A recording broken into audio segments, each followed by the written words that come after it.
Perkenalkan, nama saya Gusti Bagus Gede Bangudia Asmara, NPM 19020136448. Jadi pada kesempatan kali ini saya akan bahas tentang ekonomi dualisme. Ekonomi dualisme atau dua ekonomi merupakan istilah yang memiliki makna akademis, teknis maupun makna yang lebih umum. Hal ini dikatakan demikian karena dalam aspek teknisnya, istilah ini merujuk pada adanya dua sektor berlainan dalam perekonomian yang sama, dan keduanya memiliki pijakan budaya, aturan main, teknologi, pola permintaan, dan praktik pelaksanaan tersendiri.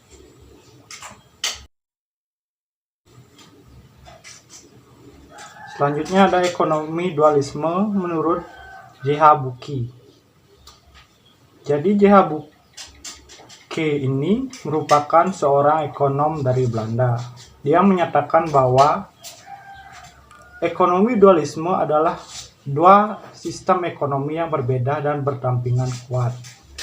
Dua sistem tersebut bukan sistem ekonomi transisi, di mana sifat dan ciri-ciri lamanya makin lemah dan yang baru makin menguat. Justru sebaliknya, melainkan kedua-duanya sama-sama kuat dan jauh berbeda.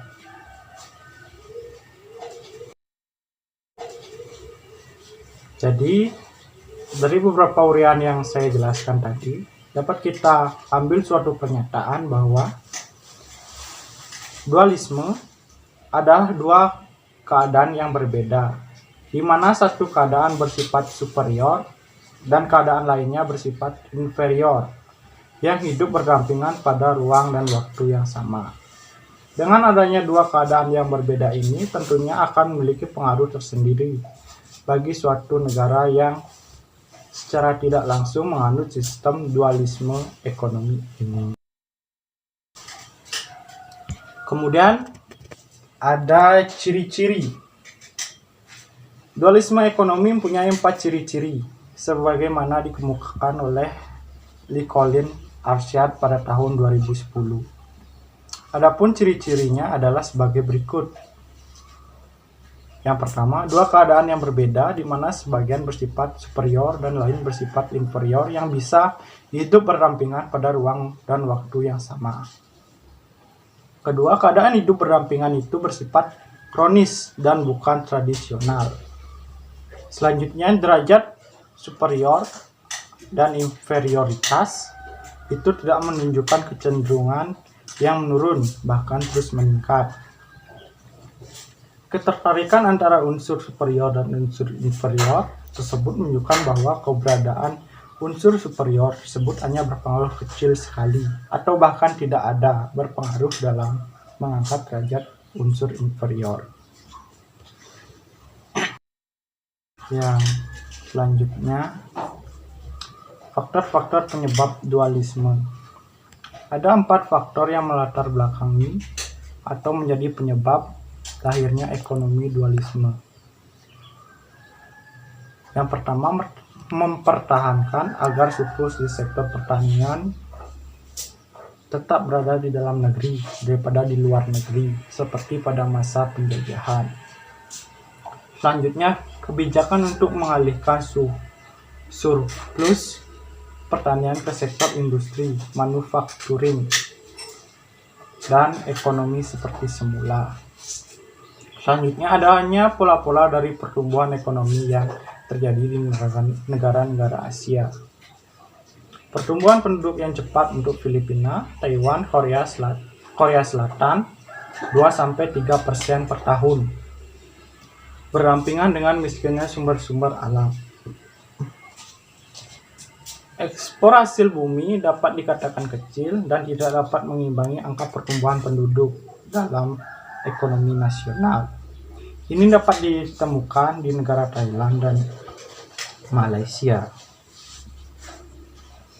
Kemudian, di negara-negara berkembang, kebanyakan dari masyarakat tingkat pemilikan tanah kecil. Rasio antara manusia dan tanahnya dapat mencapai 1000 sampai 1.500 orang per kilometer persegi, dengan 80% lebih hidup di daerah pedesaan dan bekerja pada sektor pertanian tradisional. Selanjutnya ada macam-macam ekonomi dualisme. Yang pertama, dualisme sosial. Tahun 1910, seorang ekonom Belanda bernama J.H. Bucke menyatakan bahwa pemikiran ekonomi barat tidak dapat diterapkan dalam memahami permasalahan perekonomian negara jajahan atau tropis tanpa suatu modifikasi teori. Jika ada pembagian sejarah secara tajam, mendalam, dan luas yang membedakan masyarakat menjadi dua kelompok, maka banyak masalah sosial dan ekonomi polanya sangat berbeda dan teori ekonomi barat dengan teori ekonomi barat, sehingga pada akhirnya teori tersebut akan kehilangan hubungannya dengan realitas dan bahkan kehilangan nilainya. Bucke menganggap bahwa prekondisian dari dualismenya adalah hidup berdampingannya dua sistem sosial yang berinteraksi hanya secara marginal melalui hubungan yang sangat terbatas antara pasar produk dan pasar tenaga kerja. Selanjutnya ada dualisme ekologis. Pada tahun 1963, Clifford Geertz mengenalkan dualisme ekologis. Menurutnya, dualisme ini ditandai dengan perbedaan-perbedaan dalam sistem ekonomi ekologis. Setiap sistem ekologis tersebut menggambarkan pola-pola sosial dan ekonomi tertentu yang menyatu di dalamnya dan membentuk suatu keseimbangan internal. Selanjutnya ada dualisme teknologi. Dualisme teknologi adalah suatu keadaan di mana di dalam suatu kegiatan ekonomi tertentu digunakan teknik produksi dan organisasi produksi yang modern yang sangat berbeda dengan kegiatan ekonomi lainnya, dan pada akhirnya akan mengakibatkan timbulnya perbedaan tingkat produktivitas yang sangat besar. Dalam hal ini, teknologi modern akan berperan penting. Teknologi modern yang dimaksud di atas berkisar pada sektor industri pertambangan, industri transportasi, dan lain sebagainya.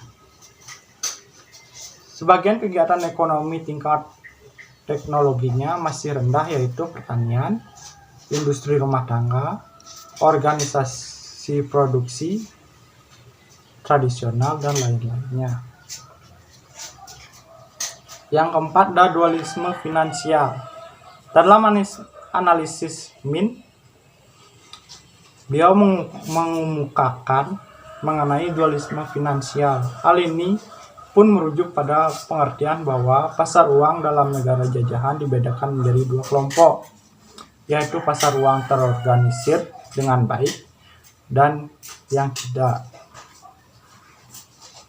Kemudian ada yang namanya dualisme regional.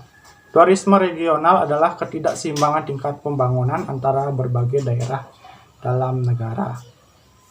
Dualisme regional ini memusatkan perhatian pada masalah kesenjangan yang terjadi pada kesejahteraan antar daerah. Misalnya di Nusa Tenggara, misalnya di NSB. Ada beberapa daerah yang berkembang sangat pesat sehingga keadaan ekonomi dan sosialnya sudah hampir menyamai negara maju. Sedangkan daerah lainnya mengalami perkembangan yang sebaliknya atau bahkan mengalami kemunduran. Dualisme ini merupakan akibat dari investasi yang tidak seimbang antara daerah perkotaan dan pedesaan. Ketidakseimbangan ini akhirnya menyebabkan kesenjangan antara perkotaan dan pedesaan semakin besar. Sekian penjelasan dari saya tentang ekonomi dualisme. Selanjutnya akan dilanjutkan oleh presentator berikutnya. Om Swastiastu, saya Imade Sumarena, NIM 1902013-647. Di sini saya akan menjelaskan sistem ekonomi sosialis ala Indonesia.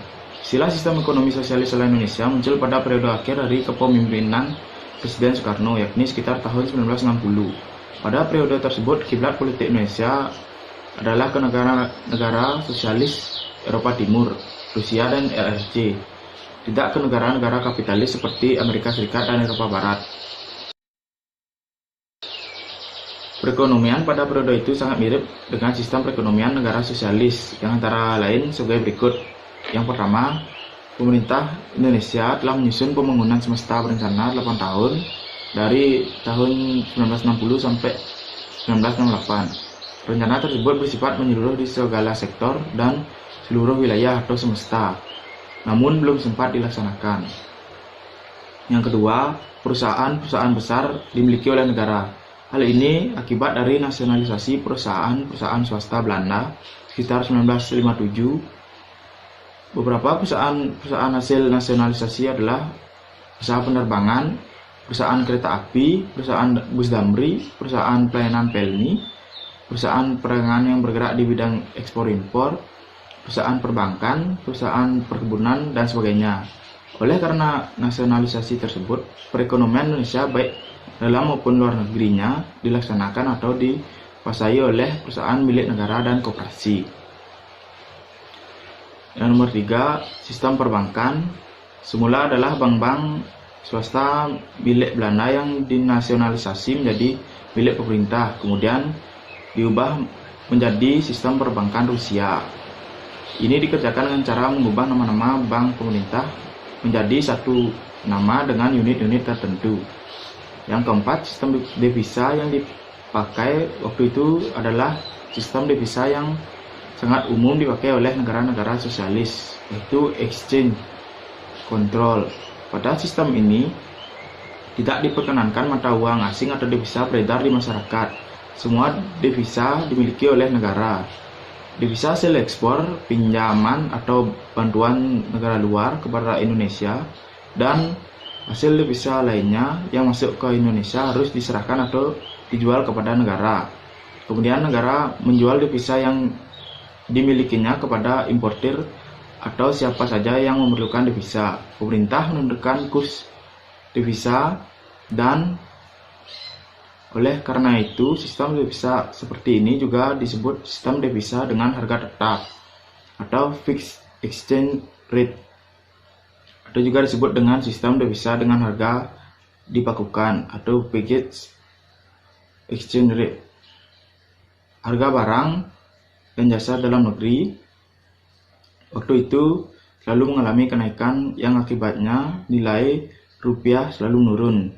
Sebelum pemerintah melaksanakan devaluasi rupiah dengan adanya kenaikan harga-harga umum di dalam negeri, para eksportir merasa enggan atau disinsentif untuk melakukan ekspor karena mereka merasa dirugikan. Di samping itu, para importir makin bergairah untuk mengirimkan barang karena harga devisa atau dolar yang tetap dan relatif rendah. Dari pembicaraan angka 1 sampai 4 dijelaskan bahwa sistem perekonomian yang berlaku di Indonesia saat ini hampir sepenuhnya sama dengan sistem perekonomian sosialis yang berlaku di negara-negara Eropa Timur. Sekian dari saya, terima kasih. Om Swastiastu. Terima kasih atas waktu yang sudah diberikan. Sebelumnya, perkenalkan, nama saya Gusti Ayu Fitriana, NIM 1902013659. Baik, saya akan melanjutkan presentasi dari teman saya, yaitu mengenai analisa sistem ekonomi Pancasila. Sistem ekonomi yang berasaskan nilai dan moral Pancasila. Sistem ekonomi ini menjadi identitas perekonomian Indonesia. Sebutan lain dari sistem ini ada sistem demokrasi ekonomi. Di sini istilah demokrasi ekonomi dan ekonomi Pancasila akan digunakan bergantian. Keduanya dimaknai dalam arti yang mirip satu sama lain. Ekonomi Pancasila menerapkan sistem ekonomi, termasuk demokrasinya pada sila keempat sebagai fondasi dari setiap tindakan dan kegiatan ekonomi negara. Sistem ekonomi Pancasila yang diterapkan di Indonesia ini dilihat dari berbagai tipe ideal. Ekonomi Pancasila adalah sistem ekonomi yang dalam suatu negara yang menetapkan nilai-nilai dan moral Pancasila sebagai sumber referensi kegiatan dan kebijakan ekonominya. Adapun beberapa nilai-nilai moral dari ekonomi Pancasila ini, yang pertama, nilai ketuhanan, artinya sistem ekonomi berjalan tanpa mengabaikan kedua nilai agama dan etikanya. Yang kedua, ada nilai kemanusiaan yang artinya sistem ekonomi mengedepankan prinsip humoris dan tidak eksploitatif. Yang ketiga, nilai persatuan, yang artinya kegiatan ekonomi dilakukan bersama-sama dengan mengedepankan asas kekeluargaan. Yang keempat, nilai musyawarah atau demokrasi, artinya prinsip ekonomi selaras dengan nilai-nilai demokrasi. Yang kelima, nilai keadilan, yang artinya pengelolaan sumber daya ekonomi digunakan seadil-adilnya untuk kemakmuran rakyat. Yang selanjutnya, ciri-ciri atau karakteristik sistem ekonomi Pancasila. Yang pertama, etika dan nilai agama terlibat dalam keputusan ekonominya. Yang kedua, kebijakan ekonomi mengedepankan nilai kemanusiaan. Yang ketiga, perekonomian disusun sebagai usaha bersama untuk berasaskan kekeluargaan. Yang keempat, pengelolaan ekonomi dilakukan dengan pemufakatan lembaga permusyawaratan rakyat.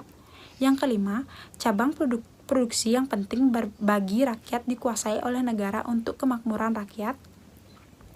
Yang keenam, kekayaan alam di bumi Indonesia dikuasai oleh negara untuk kemakmuran rakyat itu sendiri. Beberapa ciri-ciri sistem ekonomi yang disebutkan di atas menunjukkan bahwa ekonomi Pancasila mengedepankan unsur kolektivitas dan kekeluargaan dalam pengelolaan perekonomian.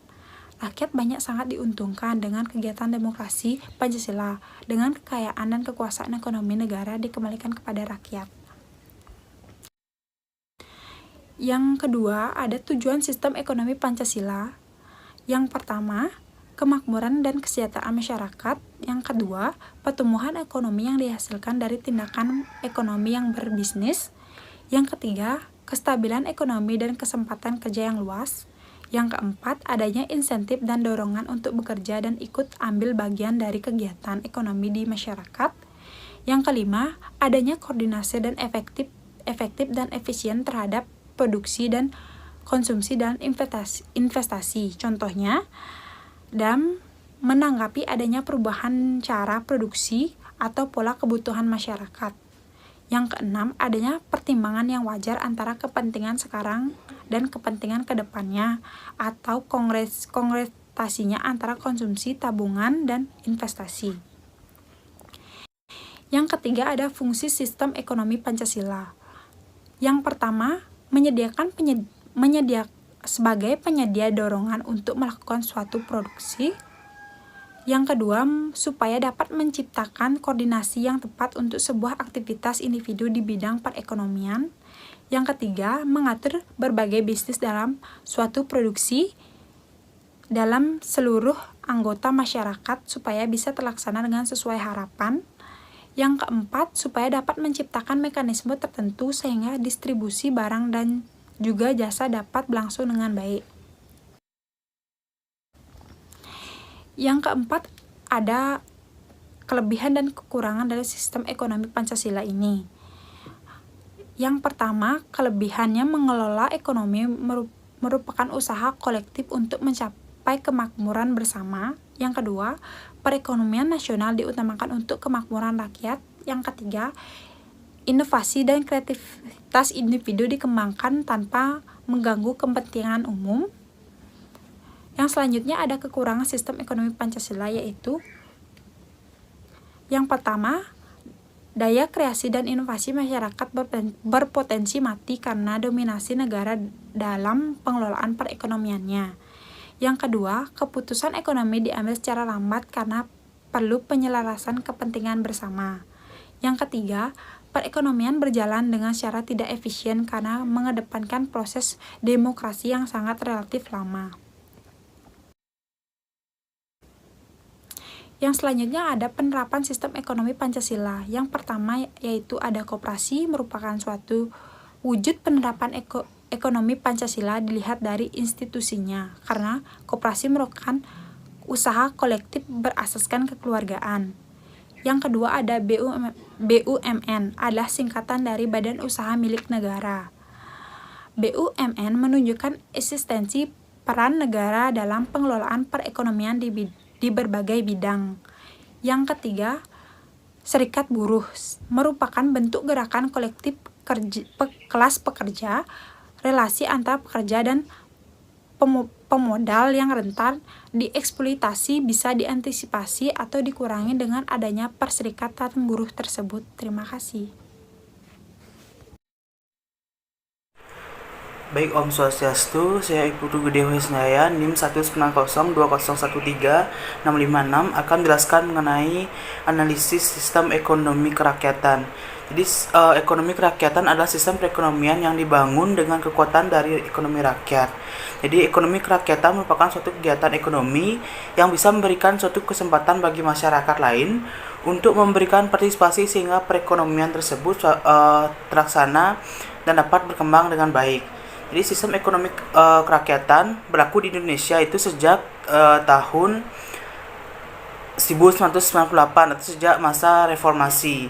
Jadi pemerintah bertekad melaksanakan sebuah sistem ekonomi kerakyatan dengan mengeluarkan sebuah ketetapan Majelis Permusyawaratan Rakyat Republik Indonesia nomor 9/MPR/1999 tentang garis-garis besar haluan negara yang menyatakan bahwa sistem perekonomian Indonesia yaitu sistem ekonomi kerakyatan. Baik, selanjutnya saya akan menjelaskan mengenai tujuan ekonomi kerakyatan. Jadi ekonomi kerakyatan itu memiliki beberapa tujuan, yaitu yang pertama bertujuan untuk membangun negara yang berdedikasi dengan ekonomi yang berdaulat secara politik dan juga mempunyai suatu kepribadian yang berbudaya.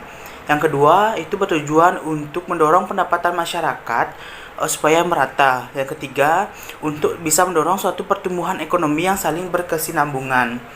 Yang keempat, bertujuan untuk meningkatkan suatu efisiensi perekonomian nasional. Selanjutnya, yaitu ciri-ciri perekonomian kerakyatan. Jadi, perekonomian kerakyatan juga memiliki beberapa ciri-ciri sebagai berikut. Yang pertama, yaitu bertumbuh pada sebuah mekanisme yang berkeadilan dengan prinsip persaingan yang sehat. Yang kedua, memperhatikan suatu pertumbuhan ekonomi, nilai keadilan, kepentingan sosial, dan kualitas hidup. Yang ketiga, mampu mewujudkan suatu pembangunan berwawasan lingkungan yang berkelanjutan. Yang keempat, yaitu menjamin kesempatan yang sama dalam berusaha dan bekerja.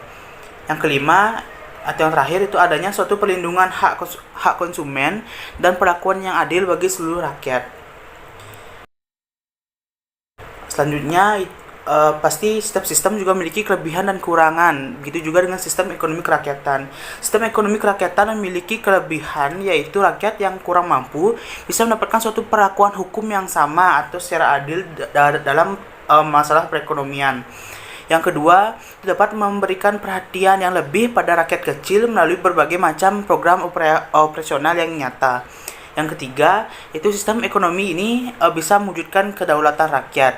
Yang keempat, dapat merangsang suatu kegiatan ekonomi yang lebih produktif dari tingkat rakyat sekaligus bisa melahirkan jiwa kewirausahaan dalam masyarakat.